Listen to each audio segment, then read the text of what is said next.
Welcome back to MG Midget, the birth of a race car, capturing my journey from car restoration to the MG Car Club Speed Series. In this episode, we're going to be bleeding the brakes. So after a couple of weeks waiting for some bad weather to pass and also waiting for some parts, we can finally get the Midget back into the garage, and now we're going to have a look at what's involved in bleeding the brakes. So when looking at the forums, there are two particular jobs that always seem to be the nemesis of MG Midget owners. That is bleeding the brakes and bleeding the clutch. We're going to have a look at the clutch in a later episode. So let's see what the plan of attack is for bleeding the brakes. So this is where the system starts. We start with the brake master cylinder. That flows through around here down to a four-way union, and at that point the brake fluid splits. We've got this pipe here that goes through to the right hand caliper, a pipe that goes across the front, up and through past the damper to the left hand front caliper, and then this pipe here goes down through the tunnel to the rear axle, where it's split yet again and goes to the left and right hand side. This here is the brake switch, so as pressure is applied, that makes a circuit here, and then that allows the rear lights to come on. So that's where the brake circuit switch is housed. For those that have been following along with the videos to date, you'll know that I've got a new master cylinder here. This is one of the AP ones rather than the reproduction ones. New master cylinder. We've got new copper pipe work, as you can see, stretching to each corner. We've got new copper pipe work across the axle, new rear cylinders. You can see we've got new calipers on the front here, as well as kind of braided hoses that have been put onto the suspension as well. So what that means in real terms is all parts of the brake setup are pretty much brand new. In fact, the only pipe that I've used again is this one that stretches from the front to the back of the car and connects into the union here. What that means is I'm effectively dealing with a completely brand new system, giving me the choice of fluid that I'm going to use. So what I'm going to use is not the .3 or .4 fluid, which can corrode the paintwork if it drops onto that. I'm actually going to go for a .5.1 fluid throughout the system. There are specialist racing fluids available, and certainly I've got some colleagues who race in the classic and sports car series. They swear by some upgraded fluids, but for sprint work, what I'm going to do is start with some basic .5.1 fluid that's widely available, see how I get on, and if I start to experience brake fade or issues with braking, then that'll be one of my next upgrades in the future. So the system I'm going to be using to bleed the brakes today is the Gunsons Eezibleed system, fairly widely available, as are many other pressure type hydraulic brake bleed kits. The principle is quite simple. You put your fluid into a bottle here, so that's where I'll be putting my brand new fluid. You connect the system then to your master cylinder, and that creates a seal. And then by connecting the Schrader connector here to a car tyre, so I can use the car tyre off the Midget for that, what that does is put a pressure through the system. It pressurizes the new fluid and it pushes it through the master cylinder. So providing all your bleed nipples are nice and tight to start with, what you can then do is systematically work your way around the car, releasing the bleed nipples and allowing the fresh fluid to flow through until you get rid of all the bubbles, and at that point you can clamp your bleed nipple closed, and that's the system bled. One of the challenges with bleeding Midget brakes is you've got this elevated piece of copper that bends back around the system. So once you come down here, gravity is on your side. The air bubbles are floating up, of course, but you're physically pushing the fluid downhill. Up here you're pushing it uphill, and that's where the Eezibleed system really comes into its own, because it's pushing the fluid through there, so eliminating any air bubbles that might appear in this top section here.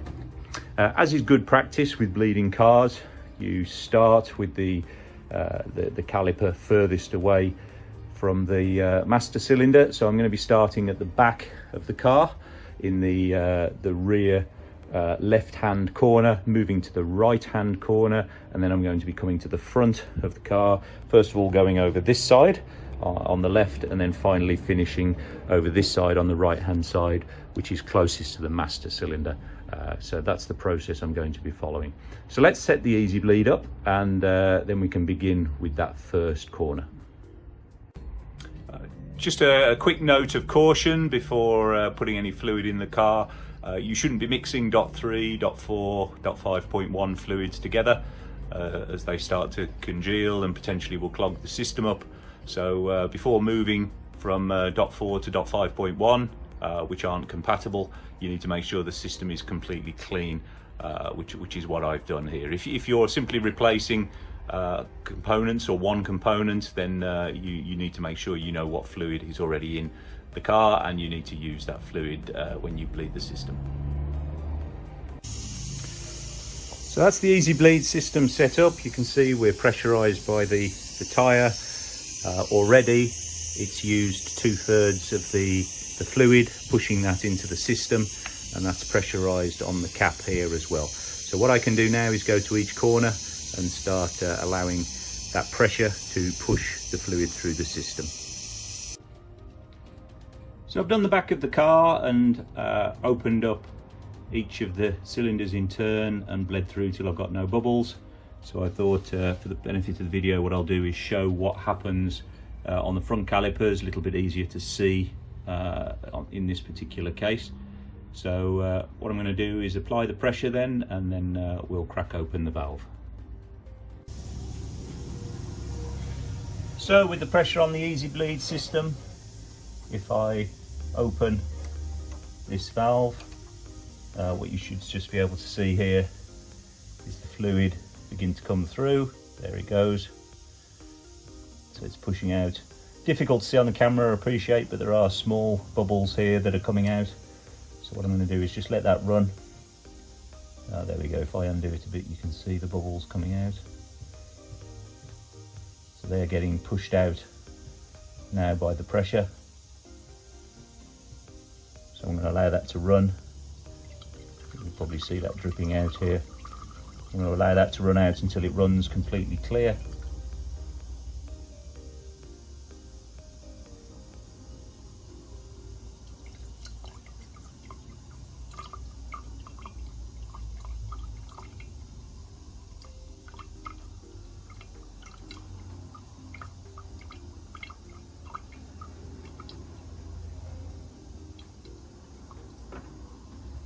There we go, so.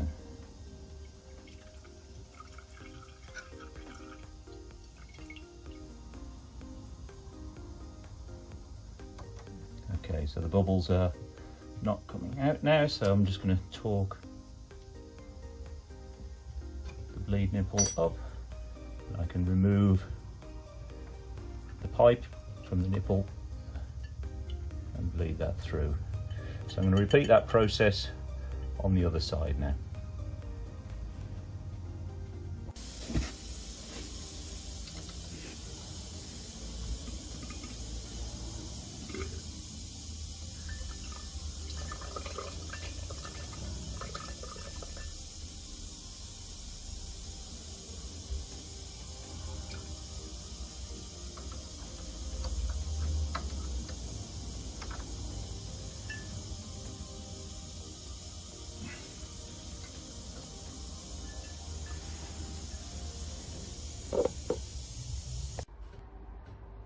So what I've done now is bleed the system totally once, but the pads still aren't hard up against the discs or the drums. So what I'm going to do now is depress the pedal a few times, so to push all the pads out, and then I'm going to go around the car again using exactly the same process to eliminate any air bubbles that might have moved in the time that I was doing that. So now, after bleeding the brakes 2 times, going around the car twice with the Eezibleed, now when I push the pedal, got a nice firm pedal there. So that's certainly going to be good enough to get me away, to get the car on the road, so I know I can stop.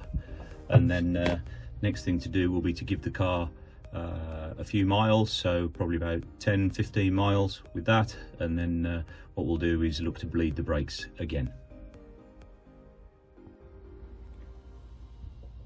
Finally then, with the brakes bled, what I can do is remove the Eezibleed from the master cylinder, and I can refit the cap onto the top and then tidy away, and then the next job will be moving on to the interior trim.